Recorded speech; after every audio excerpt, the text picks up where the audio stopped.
Does your life feel like it's spinning out of control? Do you feel like you're in free fall with no landing in sight? Whatever you are dealing with, you don't have to let it take over your life. You should not be waking up full of fear and worry you carry throughout the day. When you recognize that God has your life in His hands, you can breathe easy with an untroubled heart because there is no greater place to be. You've probably heard the children's song, "He's got the whole world in His hands." Maybe you even sang it as a child. It's a simple song, but powerful all the same. The second verse says, "He's got the wind and the rain in His hands." This simple fact is impressive to children, but maybe less so to adults. The older we get, the more we take for granted, and the easier it is to forget just how powerful God is. But take a moment to think about it now.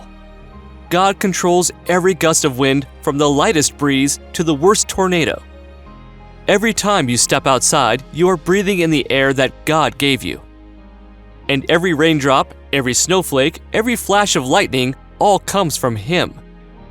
If you are ever doubting God's presence or existence, you can simply walk outside and experience a taste of what He has to offer. God speaks to us through nature and uses it to fulfill His will on earth. A great example of this comes from Luke chapter 8, which tells the story of Jesus and His disciples as they face a storm while sailing on a boat. Jesus fell asleep as they traveled, and He did not wake up when the storm hit. However, the disciples became anxious and fearful. They woke up Jesus in a panic, saying that they were about to drown. But Jesus was not worried. He rose out of bed and immediately calmed the wind and the waves, saying to His disciples, "Where is your faith?" Jesus used the storm to show the disciples His amazing power and demonstrate that He was looking after them. All of the fear and panic they experienced from the storm was unwarranted because Jesus would not have let them drown. If they had faith in Him, they would have known that and never experienced that anxiety. Their lives were in the hand of Jesus, and yet they were afraid because they didn't recognize how safe they were with Him. How often do we do the same thing, my friends? When a literal or figurative storm comes upon us, our first reaction is to panic. We fear for our safety and doubt God's power. We waste time in fear when we could be spending that time trusting in God and His amazing power. Whatever happens to us is all part of God's plan. Jesus told His disciples that He would not let them drown, and God tells us the same thing. He wants us to put our faith and trust in Him, so that we never need to fear the wind and the waves. The second verse of "He's got the whole world in His hands" says, He's got the little bitty baby in His hands. New parents are often overwhelmed when they first arrive home with their newborn child. They are 100% responsible for their baby who could do nothing for him or herself. They literally hold the baby's life in their hands. But their hands are not the only ones holding on to that baby. God cares for every life on this planet, including every child born into it. Matthew chapter 9, verse 29 through 31 says, "Are not 2 sparrows sold for a penny? Yet not one of them will fall to the ground outside your Father's care. And even the very hairs of your head are all numbered. So don't be afraid. You are worth more than many sparrows." God cares for every life, including the plain sparrow in the air and the tiniest ant on the sidewalk. He created them, and so He cares for them. And He not only created you and me as well, but He created us in His image. We are more precious to Him than anything on this earth. And if He cares for every blade of grass and every mouse in a field, think how much He cares for you. He has cared for you ever since you were conceived in your mother's womb. He has always known you fully and completely, even before you knew yourself. You belong to Him before you even knew the word belong. He has loved you since before you knew what love was. And that brings us to the next verse of the song, which says, "He's got you and me, sister, in His hands." As we get older, we become more and more self-sufficient, sometimes to the point where we refuse help from others. We like to be independent and do things on our own, but that's not always the best idea. There are times when you simply need help. When you are moving furniture into a new house, you need the help of a friend or neighbor. When your depression is spiraling out of control, you need the help of a therapist. When your spiritual life is going downhill, you need the help of a pastor or Christian friend. Sometimes we simply can't do things on our own. And the truth is, we are never completely on our own because God is always with us. You might wonder, if God was with me in my depression, why did I need a therapist? But have you ever thought about the fact that God provided you with the courage to reach out and ask for help? Have you realized that God led you to your therapist and nurtured your relationship so that you could benefit from their help?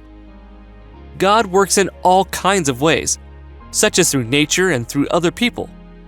God could be using you to help in someone's life right now.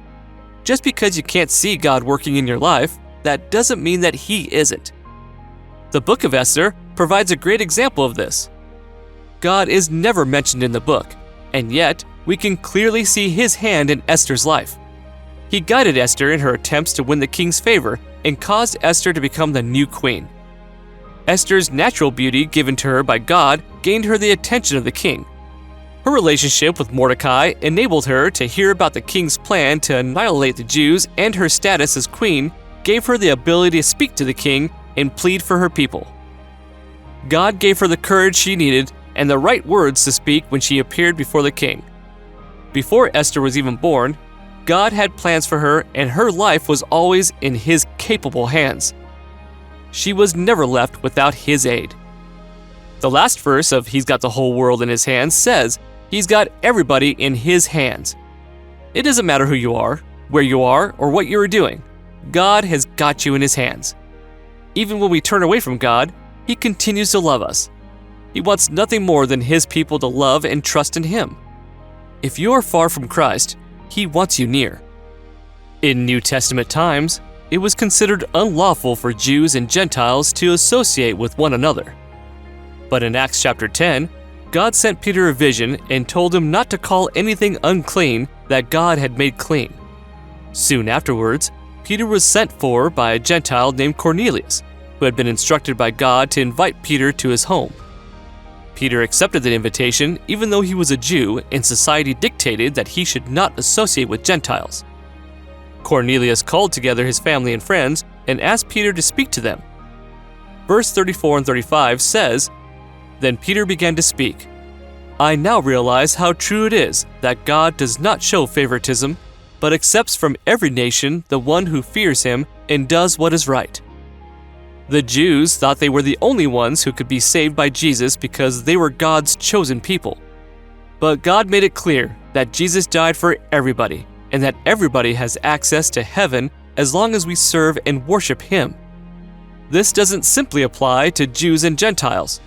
While Jesus was on earth, He made a point to befriend outcasts like lepers and prostitutes to demonstrate that His love was available to even the worst sinners.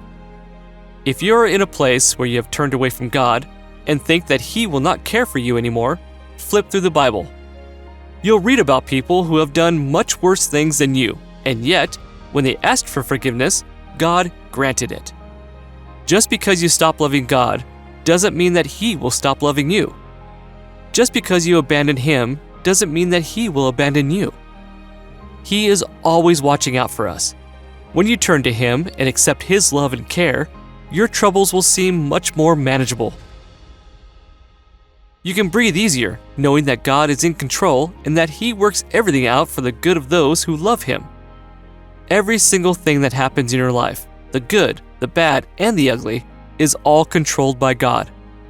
When life is going well, remember to thank Him for His blessings. When life is going poorly, don't panic. Remember that God is in control and that He works everything for His good. When you're in the eye of the storm, remember that Jesus is right there with you and He won't let anything happen to you. You need only trust in Him and cling to your faith. The next time you hear a child sing, He's got the whole world in His hands, take note of the words and let them sink in. God controls all of nature, from the wind and the waves to the birds and the insects. God looks after the tiny babies who can't care for themselves. He looks after you and me from the time we are born until the day we die. He looks after everyone from the most righteous minister to the least righteous beggar. When you feel like life is drowning you and you're tempted to panic, remember that God is right beside you, holding you up. Take your troubles to Him and let Him lift the burden from your shoulders. When the world seems too big and life seems too overwhelming, remember that God has the whole world in His capable hands, and He will never let go.